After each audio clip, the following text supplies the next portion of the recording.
So is this a properly seasoned carbon steel pan? Or is this black patina just nasty buildup black carbon? And should this pan be completely stripped and re-seasoned?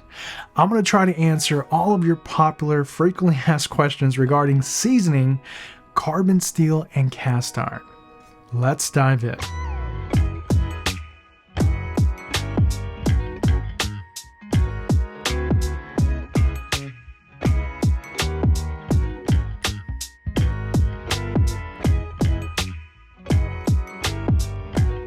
Alright, so a little backstory. This is my DeBuyer, or DeBoyer, Mineral B. And I've had this pan for a really long time. It's my favorite carbon steel pan. I've used it for almost a decade now. The seasoning has been amazing, and I am just so proud of this pan. It's one of my favorite pans. I also have my Matford, and Matford's a fantastic pan as well.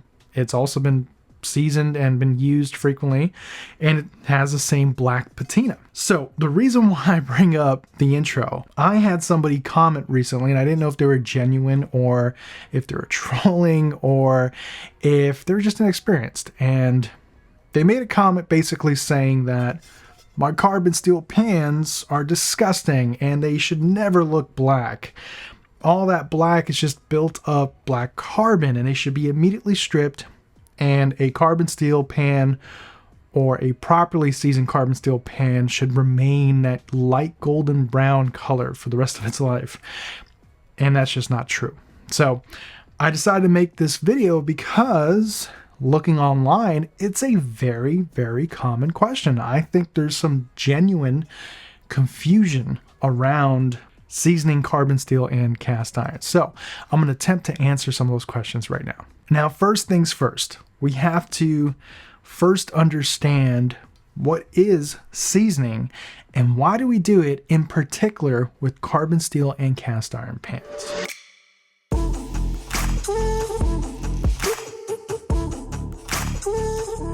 Seasoning is a very interesting process, and it's actually really easy to do, and it's naturally occurring as you cook with every carbon steel or cast iron pan. See, the oil or the fat is reacting with the double carbon bonds and bonding with the pan in a process called polymerization. And all you have to do is apply a thin layer of oil and a lot of heat. And I mean a lot of heat. But why do we season? Well, contrary to popular belief, it's actually to protect the pan from oxidation, from water, from rusting. And that's the primary reason. But we also enjoy the byproduct, having a stick-resistant surface, while also benefiting from an extremely durable but natural occurring coating.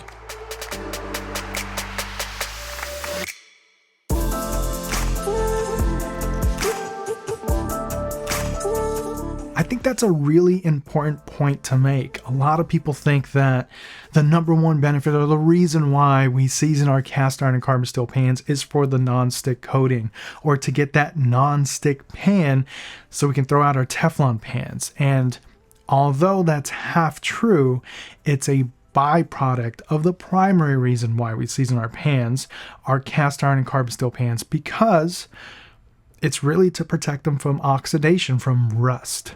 Let's start off with one of the most popular questions that I get asked. What is the proper way to season cast iron and carbon steel? And is there one specific method that's better than all the rest? So there are many ways to season cast iron and carbon steel, and depending on the type of pan that you have, and really depending on the handle, you'll be able to do one or all of these methods. Starting off, you have the oven method, which is probably the most popular method. It basically consists of applying high smoke point oil in a nice, thin, even fashion all around your pan, excluding the handle if your handle has a coating or something. But if it's bare metal, including the handle, and then sticking it in the oven. One of those methods consists of taking your oven just at or just past the smoke point of oil. And we'll talk about smoke point of oil because that's the next question a little bit more. And doing it for a shorter duration of time. See, seasoning is all about temperature and the time that you're going to subject that oil to that temperature.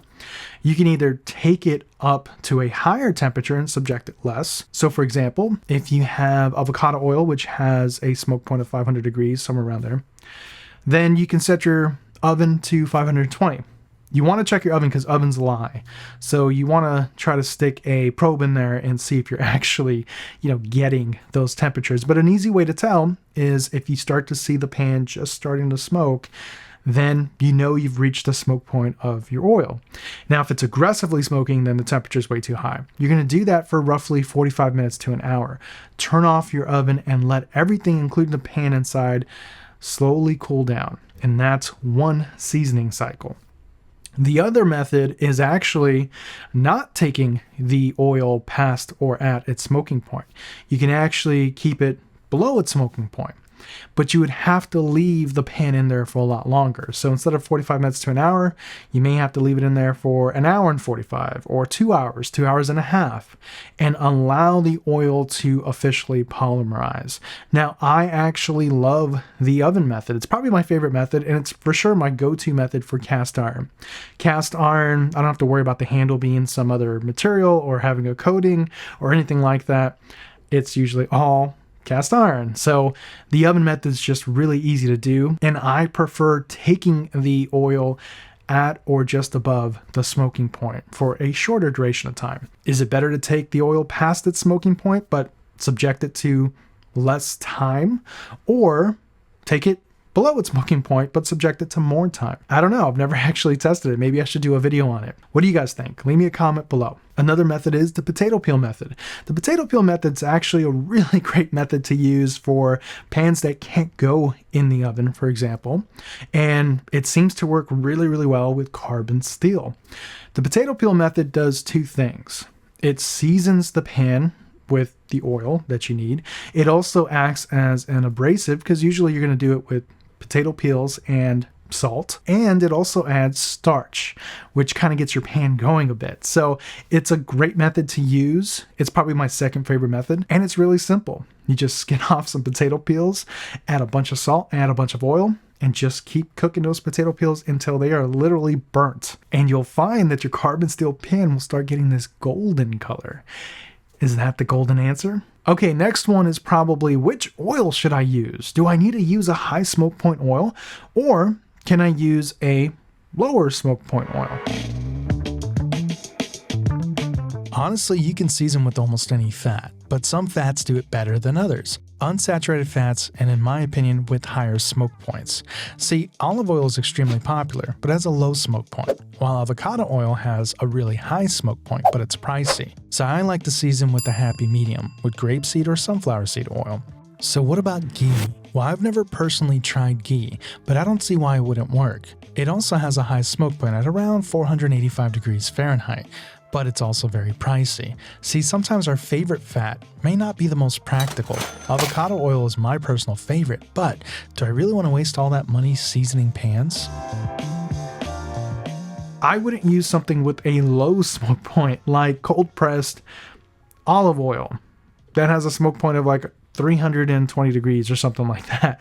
The reason for that is, yes, you can still get polymerization, and yes, the oil will still bond and all that stuff.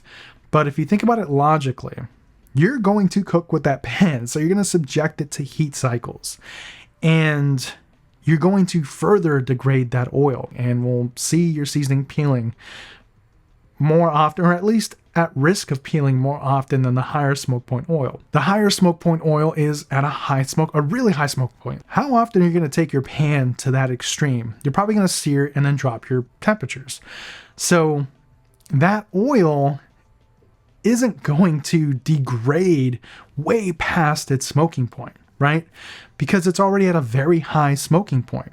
And it's unlikely, you don't want to smoke up your house or catch your pan on fire. You're not going to take your pan up to 600 degrees, 650 degrees. You'll probably take it to 500, 520, sear and drop the temperatures. So it just makes more sense to me to use high smoke point oil. Okay, now the next common question I get asked is, do you have to season your pan? Is it a requirement? No, it's not a requirement if you plan on using it frequently. Now, I think it's a good idea to season your pan because remember, it's not about having that nonstick coating. It's about protecting the pan, the materials from oxidation, from rust, from bad rust. So you want to do at least one seasoning just to offer some protection to your pan. But if you're in a restaurant setting, you're going to be using it over and over and over. It's going to take care of itself. It's going to season itself before you even have a chance to worry about oxidation. But if you're a home cook, home chef, season it, and then the pan will take care of itself. A follow-on question to that is, how often should I season my pan? Do I have to apply 2, 3, 4 coats of seasoning? Should I season it periodically as I cook with it? Should I do a follow-up seasoning a year later? A lot of questions there to unpack. If you really think about it, that first seasoning layer, the base season, what I call the base seasoning, is the most important seasoning layer because everything else will rest on top of it. So, personally, I would say season your pan at least 2 times. Get that first layer as best as you can, get a good foundation of seasoning, and then add on another layer on top of that just to fill in any imperfections that you may or may not be able to see. But then just use it. And I guarantee you, your pan's going to take care of itself. And before you know it, you're going to have a perfectly seasoned pan. And that should answer the other questions. No, you do not have to periodically re-season your pan or annually re-season it or anything like that. You should only really re-season your pan, you accidentally used maybe something that was too acidic and you stripped your seasoning and you can see bare metal, then you should probably maybe consider re-seasoning your pan. But even then, I would say if you just continue cooking with it, the pan will take care of itself and all that will come back. I don't think you should strip your pan entirely unless there's something wrong with that foundation layer, that first 1 or 2 layers. Next common question I get asked is, how strong is the seasoning on a carbon steel and cast iron pan? It's actually very strong. You do not have to baby it too much. You can use metal utensils. That's not going to hurt the pan. Even if you scratch the seasoning, that first layer of seasoning, that core seasoning, is most likely still there. If you grab a microscope, it's still there. And it's going to fill itself back up. The pan, again, will take care of itself. You can actually do quite a lot with it that you wouldn't be able to do with a Teflon pan, for example. And I did a video, and I'll put it here, not too long ago, where I compared the non-stick properties of carbon steel versus a Teflon pan. And there was things that the carbon steel pan seasoning could do that the Teflon pan, I knew I wasn't comfortable doing at all. For example, completely cooled sugar, which just bonds to your pan. You can't just scrape it off with a Teflon pan. It will actually take off some of that Teflon. But with a carbon steel pan, I didn't think twice about it. I was able to take it off and the seasoning was just fine. There are a couple things you need to be aware of though. In particular, highly acidic foods are the Achilles heel of carbon steel and cast iron seasoning. And if you're going to do something like sear some tomatoes, you're going to be fine. But if you're going to be cooking a tomato paste, tomato soup, something like that, that's probably going to strip your pan. Likewise, deglazing your pan with wine or vinegar would probably also strip the seasoning. It's just one of those things. If you're going to do a lot of deglazing, a lot of fond sauces, tomato, acidic foods, you should probably keep a stainless steel pan in your arsenal. You should actually have a stainless steel pan along with the cast iron and carbon steel pan anyways. Another question that I get asked is, can you wash your pans with soap? Yes, you can wash your pans with soap. I wash all of my cast iron and carbon steel pans with soap, and I've had them for a decade, and the seasoning is phenomenal. You guys are commenting in my videos all the time that my carbon steel pans look great. They look like they're coated with Teflon. They're not. It's just a seasoning. But here's the deal with soap. There's actually this huge misconception, but it's valid. Back in the day, soap had lye in it, and that had some very bad effects on seasoning. It was a very harsh soap. Modern day soap is much more gentle. Dawn, all that good stuff. And as long as you don't see that ingredient in the back of the label, you're good. Good to go. I will scrub my pans with soap and water. You should clean your pans. I understand if you don't feel comfortable with soap, and that's a personal preference. I'm telling you right now, as long as you're using modern day dish soap that doesn't have lye in it, you should be fine. But you should at least wash your pan. Don't just wipe it and then put it back on the stovetop and sanitize it, and there's still carbon buildup and all this other stuff in there and gunk, and you're going to taste that in the next... Don't do that. Wash your pan at least. I use soap. It's fine. Never hurts my pan. Okay, I can keep going, but here's the last and final question. Going back to, is this the proper way a seasoned pan should look, or is this just carbon buildup? And I've been doing it wrong, and everyone else that I know has been doing it wrong for years, because your pan is supposed to be that golden brown color. You know what? I'm going to let DeBoyer and Madford take this one. Both DeBoyer or DeBoyer and Madford have fantastic websites regarding seasoning. DeBoyer actually presents a third option, which consists of adding oil to a pan and heating it up for about 10 minutes or so, or until the oil has started to lightly smoke and polymerize. This is also a very effective method, and a simpler method for shallow pans. Now, going back to the question of, do you have a dirty pan or a well-seasoned pan? Looking at DeBoyer's website, even in this video, they're showing you that in just 10 minutes, the pan is getting darker.